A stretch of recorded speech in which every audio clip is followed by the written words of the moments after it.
रायपुर से एक बड़ी खबर है। सिटी लाइट में आरक्षण को लेकर फिर सीएम भूपेश बघेल ने ट्वीट किया है। ट्वीट में कर्नाटक झारखंड आरक्षण का उन्होंने जिक्र किया है। छत्तीसगढ़ में आरक्षण विधेयक सर्वसम्मति से पारित हुआ। राज्यपाल बीजेपी नेताओं के दबाव में रोके हैं। राज्यपाल अनावश्यक प्रश्न पर प्रश्न कर रही हैं। राज्य की जनता के साथ भेदभाव क्यों? उन्होंने ऐसा ट्वीट करते हुए राज्यपाल को सीधे टारगेट किया है।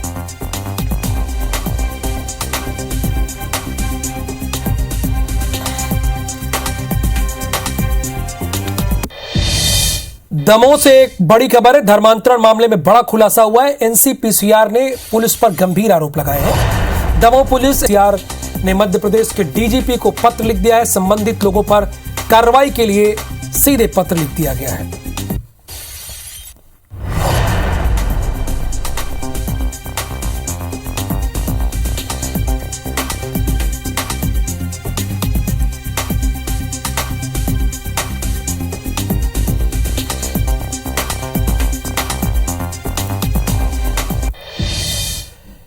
छत्तीसगढ़ के कई जिलों में आयकर का छापा पड़ा हुआ है। रायपुर, दुर्ग, भिलाई में आईटी विभाग की कार्रवाई चल रही है। छापे में आयकर को 3 करोड़ की नकदी मिली है। बड़ी संख्या में प्रॉपर्टी के दस्तावेज मिले हैं। जांच के बाद बेनामी और नामी होने का भी खुलासा हुआ है। रायपुर में 19, दुर्ग, भिलाई में 2 जगह छापे पड़े हैं। प्रदेश के 21 स्थानों पर आयकर ने छापा मारा है। सभी स्थानों पर रविवार तक की कार्रवाई चलने की आशंका है। यानी सोचिए, आज शुक्रवार है और रविवार तक चलेगा, तो यानी जो छापे की सबसे लंबी अवधि होती है 3 दिनों तक छापे की कार्रवाई होगी और इससे हो सकता है कि ज्यादा भी चले।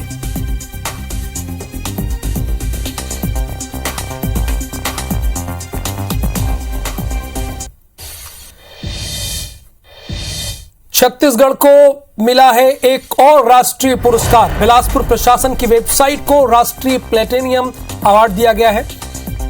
दिल्ली में राष्ट्रपति कल बिलासपुर कलेक्टर को यह अवार्ड देंगी। सीएम भूपेश बघेल ने जिला प्रशासन को कांग्रेचुलेशन कहा है।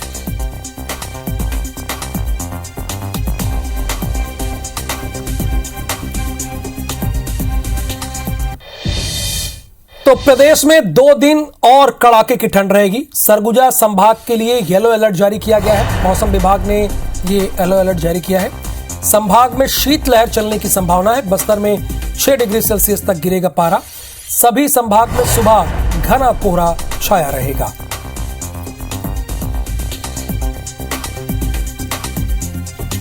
तो सरगुजा संभाग के लिए येलो अलर्ट जारी किया गया है। यानी आने वाले 2 दिनों में भी ठंड जैसे आज पड़ रही है, हो सकता है कि इससे ज्यादा पड़े। रविवार तक ज्यादा ठंड पड़ने की आशंका है। गर्मी से खबर है। 8 एकड़ के पैरावट में आग लग गई। 8 एकड़ के पैरावट में भीषण आग लग गई। कोतरी इलाके में हुआ। मौके पर फायर ब्रिगेड की टीम नहीं पहुंची। लगातार आग फैल रही है और तस्वीरें भी हम आपको थोड़ी देर में दिखाएंगे, बल्कि आ गई है। 8 एकड़ के पैरावट में भीषण आग लगी है।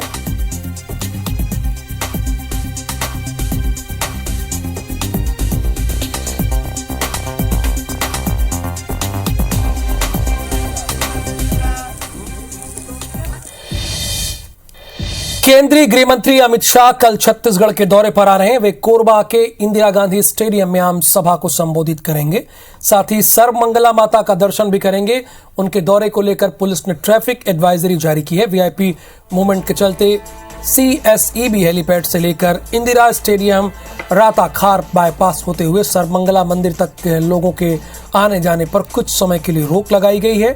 साथ ही कई रूट पर ट्रैफिक डायवर्ट किया गया है। अमित शाह के दौरे को लेकर सियासी बयानबाजी का दौर भी शुरू हो गया है। अमित शाह के दौरे में कोरबा लोकसभा सीट के हारने के कारणों पर चर्चा होने की संभावना है, जिसे लेकर कैबिनेट मंत्री अमरजीत भगत ने कहा था कि अमित शाह अंधेरे में तीर मारने आ रहे हैं। उनके आने से कोई फर्क नहीं पड़ने वाला है। जिस पर पलटवार करते हुए पूर्व मुख्यमंत्री रमन सिंह ने कहा कि शाह के दौरे से कितना फर्क पड़ा है, ये 2023 के चुनाव के नतीजे से साफ हो जाएगा।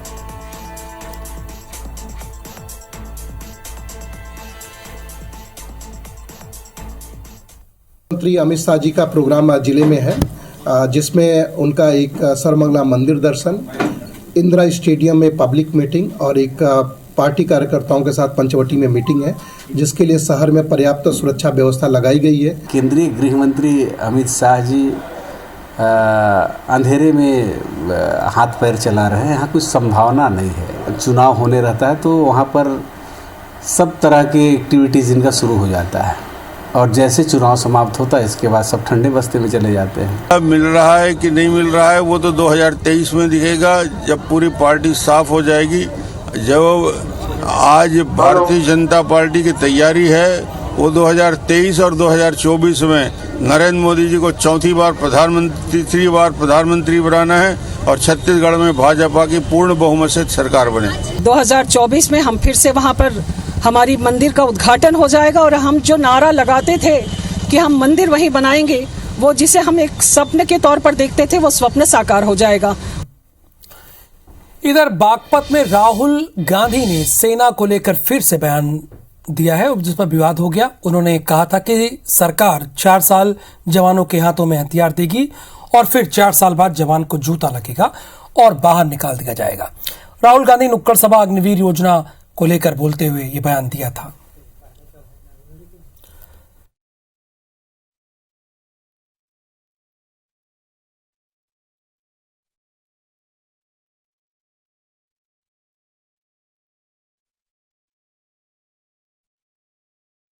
सेना का अपमान, राष्ट्रभक्तों का अपमान, ये इनके स्वभाव में है।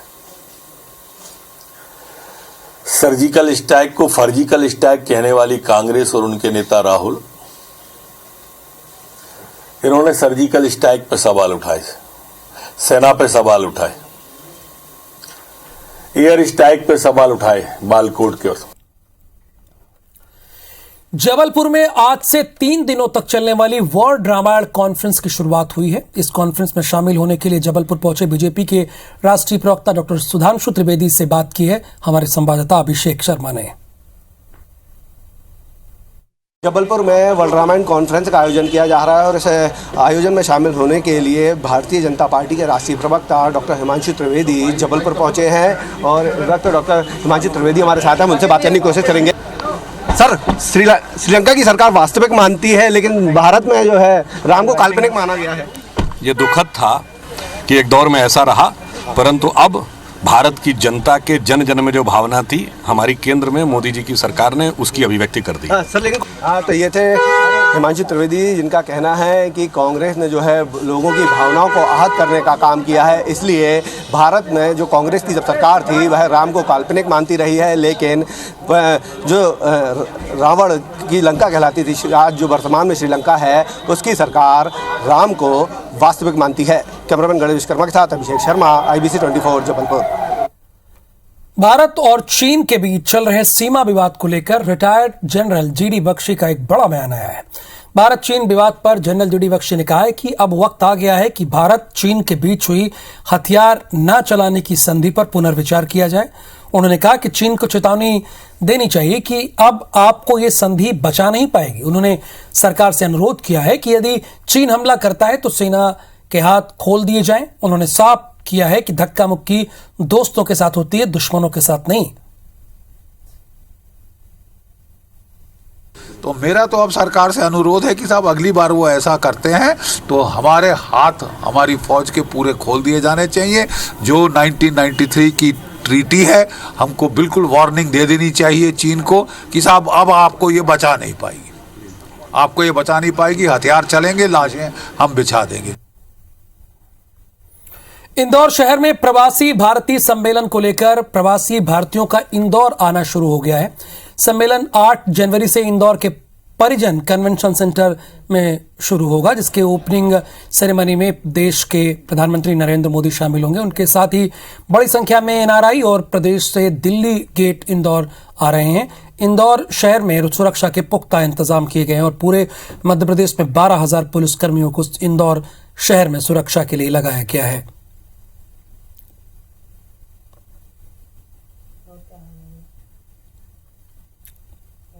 इंदौर शहर में 8 जनवरी से शुरू हो रहे प्रवासी भारतीय सम्मेलन को लेकर लगभग तैयारियां पूरी हो गई हैं और आज से प्रवासी भारतीय भी इंदौर आना शुरू हो गए हैं। इंदौर पुलिस की सुरक्षा को लेकर क्या तैयारियां, तो लगभग 12,000 से ज़्यादा जवान जो है सुरक्षा की तैयारियों में जुटे हुए हैं और हमारे साथ में Indore police of commissioner Harinarayan Chari Mishra sir हैं। सर, इस तैयारियों को लेकर अगर बात करेंगे व्यापक तौर पर किस तरीके की तैयारी देख रहे हैं? आज से जो प्रवासी भारतीय में आना भी शुरू हो गए हैं। काफ़ी व्यापक तैयारियां की गई हैं। विभिन्न एजेंसियों के साथ समन्वय के साथ साथ सुरक्षा के छोटे छोटे मुद्दों पर सारे अधिकारियों को तैनात किया गया है। बड़ी संख्या में इसमें 12,000 के आसपास के कुल बल इसमें लगाया गया है और साथ ही साथ इसमें तकनीक का भी बेहतर इस्तेमाल किया गया है और जगह जगह जो हेल्पलाइन नंबर्स की बात हो या बहुत सारे जो QR कोड से जो नंबर दिए गए हैं, सभी में इस बात का ध्यान रखा गया है कि आम व्यक्ति को भी किसी तरह की असुविधा न हो और साथ साथ जो विशिष्ट व्यक्ति हैं उनके लिए सुरक्षा के उच्चतम मापदंडों का पालन सुनिश्चित कराया जाए। तो ये थे हमारे साथ में Indore police of commissioner Harinarayan Chari Mishra sir, जिन्होंने साफ तौर पर बताया है कि इंदौर में 12,000 का पुलिस बल सुरक्षा के मद्देनजर लगाया गया है। हेल्पलाइन नंबर जारी किया गया है और जो रूट डाइवर्ट्स किए गए हैं वो इस तरीके से डाइवर्ट किए गए हैं जिससे आम व्यक्ति को भी आने जाने में कोई समस्या न हो और साथ ही जो अतिथि जो आम लोगों के घर पर रुकने वाले हैं उनकी सुरक्षा को भी बेहतर बनाया जाए, उनकी सुरक्षा के लिए भी जवान लगाए गए हैं। कैमरा पर्सन अखिलेश जायसवाल के साथ रवि हेमरा सिसोदिया, इंदौर। पर्यावरण में सुधार के लिए स्वच्छ भारत मिशन योजना के तहत भोपाल में प्रदेश का पहला प्लास्टिक वेस्ट पदार्थों उपयोग के लिए MOU साइन किया गया। केंद्र सरकार के जल शक्ति मंत्रालय के सचिव विनी महाजन की मौजूदगी में MOU साइन किया गया। प्लास्टिक कचरे का मटेरियल सड़क बनाने में उपयोग किया जाएगा जिससे पर्यावरण में सुधार होगा। भोपाल जिले में कुल 26 क्लस्टर बनाए गए हैं, वहीं 198 कचरा गाड़ियों से कचरा इकट्ठा किया गया। ये गाड़ियां ईट खेड़ी में बने MRF सेंटर लाई जाती हैं जहां फिर छटाई होती है।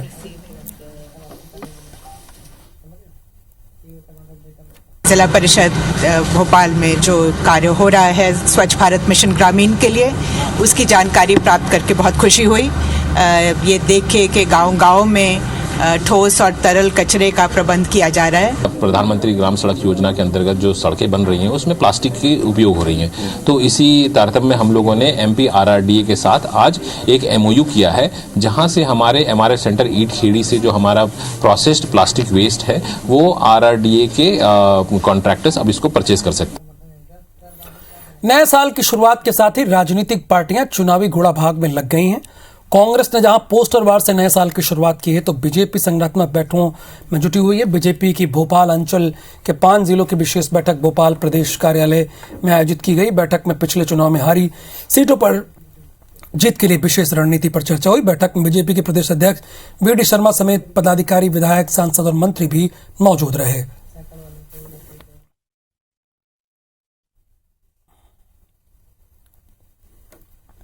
बैतूल में एक 14 साल की नाबालिग के साथ हुए दुष्कर्म के मामले में अब सियासत गर्मा गई है। मामले के मुख्य आरोपी भाजपा नेता रमेश गुल्हाने की गिरफ्तारी हो चुकी है, लेकिन अब कांग्रेस इस मुद्दे को लेकर सड़कों पर उतर आई है। महिला कांग्रेस की राष्ट्रीय अध्यक्ष नेट्टा डिसूजा और प्रदेश अध्यक्ष बीबा पटेल बैतूल पहुंची और सैकड़ों महिलाओं को लेकर जनाक्रोश रैली निकालकर भाजपा कार्यालय पहुंची।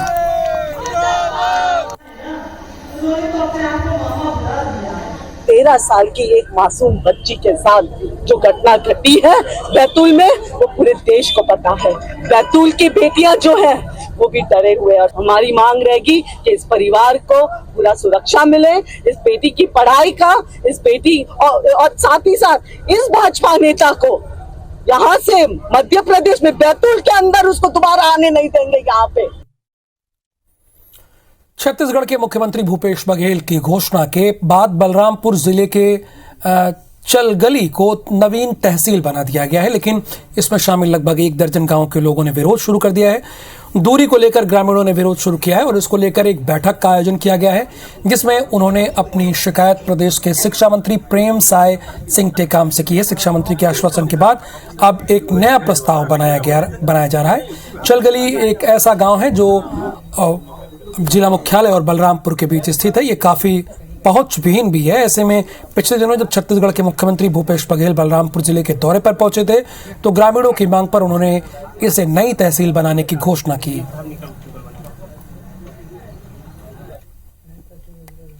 बरती कला राजस्व निरीक्षक मंडल के अंतर्गत जो ग्राम पंचायत है उन्हें यथावत जो है वाटरनगर तहसील में रखा जाए। माननीय मंत्री महोदय से आम जनता की चर्चा भी हो गई उनका दिशा निर्देशन भी आ गया और अभी एसडीएम महोदय भी उपस्थित हुए थे। उन्होंने भी कहा कि माननीय मंत्री महोदय के निर्देशानुसार मैं प्रस्ताव बना के भेज रहा हूँ। उन गाँवों को चरगली तहसील में शामिल न कर यथावत वाड्रप नगर तहसील में रखने के लिए निवेदन करने हेतु वो एक बैठक आयोजित किए थे। एक नया प्रस्ताव तैयार कर हम शासन स्तर को भेजेंगे ताकि शासन स्तर पर आवश्यक कार्रवाई की जा सके। लोरमी के सरगांव नगर पंचायत के 7 कांग्रेसी पार्षदों ने पार्टी से इस्तीफा दे दिया। उन्होंने अपना इस्तीफा कांग्रेस जिला अध्यक्ष को सौंपा। बताया जा रहा है कि सरगांव नगर पंचायत अध्यक्ष राजीव तिवारी उर्फ टिक्कू ने कार्यप्रणाली से पार्षद संतुष्ट नहीं है। इससे पहले राजीव तिवारी के खिलाफ 2 बार लाए गए बीजेपी के अविश्वास प्रस्ताव को भी कांग्रेस पार्षदों के समर्थन की खबरें आई थी।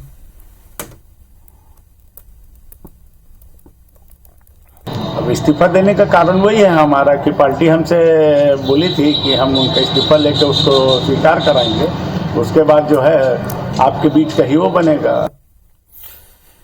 टीकमगढ़ की नगर परिषद बड़ा गांव धसान में मुख्यमंत्री के कार्यक्रम के एंट्री पास को लेकर सीएमओ और अध्यक्ष प्रतिनिधि के बीच तीखी नोकझोंक का वीडियो वायरल हो रहा है, जिसमें साफ तौर पर दिखाई दे रहा है कि अध्यक्ष प्रतिनिधि सीएम के कार्यक्रम के पास को लेकर सीएमओ को फटकार लगा रहे हैं। इतना ही नहीं, अध्यक्ष प्रतिनिधि रामलाल प्रजापति सीएमओ से ये कह रहे हैं कि अगर मेरा बस चले तो मैं तुम्हें 2 दिन में हटा दूंगा।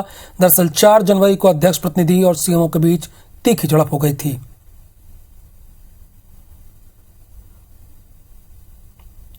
अध्यक्ष की शासन ने गाली गलौज की है, गाली गलौज की, बाहर फेंकने की धमकी दी है, जान से मारने की और हम वादा किया, पूरे कर्मचारियों भाव का माहौल बनाया। मुख्यमंत्री भूपेश बघेल रायपुर के अपने निवास कार्यालय में पटेल और मरार समाज की ओर से आयोजित शाकंभरी महोत्सव में शामिल हुए। मुख्यमंत्री ने माता शाकंभरी की पूजा अर्चना की और सभी को शुभकामनाएं दी। इस अवसर पर मुख्यमंत्री ने कहा कि पटेल मरार समाज सब्जियों के उत्पादन में अग्रणी है। बाजार में आपकी पैदा की गई सब्जी की अच्छी गुणवत्ता होती है, इसलिए सबसे पहले बिकती है। मुख्यमंत्री ने पटेल मरार समाज से आग्रह किया कि आप सभी सरकार की बाड़ी योजना का लाभ जरूर उठाएं। वहीं कोंडा गांव में भी शाकंभरी जयंती कार्यक्रम में भव्य शोभा यात्रा निकाली गई।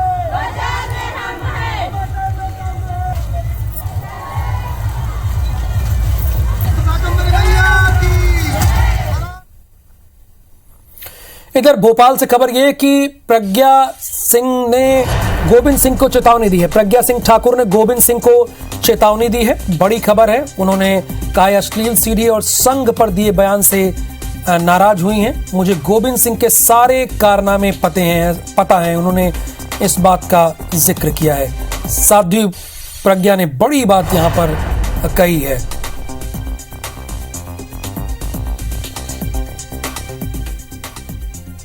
बार ये कब आए हैं वो मुझे इतिहास मालूम है इनका, तब से लेकर के और लास्ट तक आज तक का अगर मैंने उनकी कुंडली निकाल दी तो वो कांग्रेस में नहीं कहीं रहने लायक नहीं बचेंगे। इसलिए मैं कह रही हूँ कि सावधान गोविंद सिंह जी, पूरे कारनामे काले हैं। हाँ। और अगर विश्वास ना हो तो मैं जल्दी से ही कर रही हूँ। मैं कुछ समय की प्रतीक्षा कर रही हूँ। वो इसलिए आप भी उसका खुलासा करेंगे जल्द से जल्द। मैं करूंगी।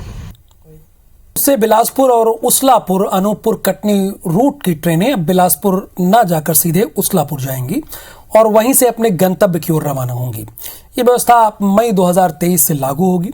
रेलवे बोर्ड ने ट्रेनों का इंजन बदलने की परंपरा ही बंद करने के निर्देश दिए ताकि ट्रेनों को अनावश्यक ज्यादा समय तक प्लेटफॉर्म पर न रोकना पड़े। अभी कुल 8 ट्रेनें बिलासपुर बाईपास होकर गुजर रही हैं। इनमें से साप्ताहिक ट्रेन 24 अप्रैल से डायवर्ट हो जाएगी।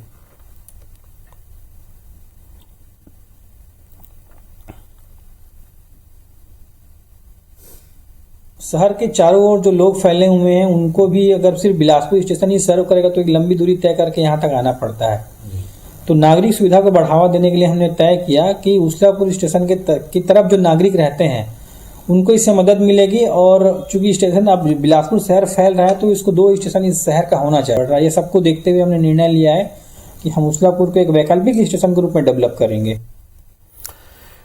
आरकेटीसी कोल कंपनी के कार्यालय में फायरिंग कर उसके झारखंड में चल रहे कोयला खनन के एवज में रंगदारी मांगने के 2 आरोपी गिरफ्तार किए गए। पुलिस दोनों को झारखंड से गिरफ्तार कर कोरबा लाई है। दोनों झारखंड के अमन साहू गैंग से जुड़े हुए हैं। 30 सितंबर की शाम टीपी नगर कोरबा स्थित आरकेटीसी कंपनी के कार्यालय में एक मोटरसाइकिल सवार ने पिस्टल से फायर कर पर्चा फेंका था। पर्चे में लिखा था कि झारखंड के आम्रपाली शिवपुर कोल साइडिंग में चल रहे कोयला उत्खनन में कंपनी ने अमन साहू को मैनेज नहीं किया, अगर सही किया गया तो ऐसी और घटनाएं करने की धमकी दी है।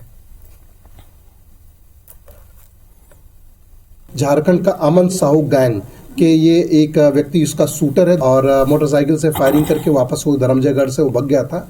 इसमें जो 1.5 लाख रुपए देने के लिए जो व्यक्ति आया था अभिनव तिवारी, जो शार्प शूटर है अमन साहू गैंग का, उसको भी गिरफ्तार किया गया। जिले के कनवारा ग्राम पौड़ी मोहारी के जंगलों में कल देर रात एक तेंदुआ वन विभाग की वायर फेंसिंग में जा फंसा, जिससे पूरे गांव में दहशत का माहौल रहा। सूचना मिलने पर वन विभाग के अधिकारी मौके पर पहुंचे और तेंदुआ का रेस्क्यू कर बांधवगढ़ के जंगल में छोड़ा गया। कटनी डीएफओ ने बताया कि तेंदुआ सुरक्षित है और उसे हल्की चोट आई है।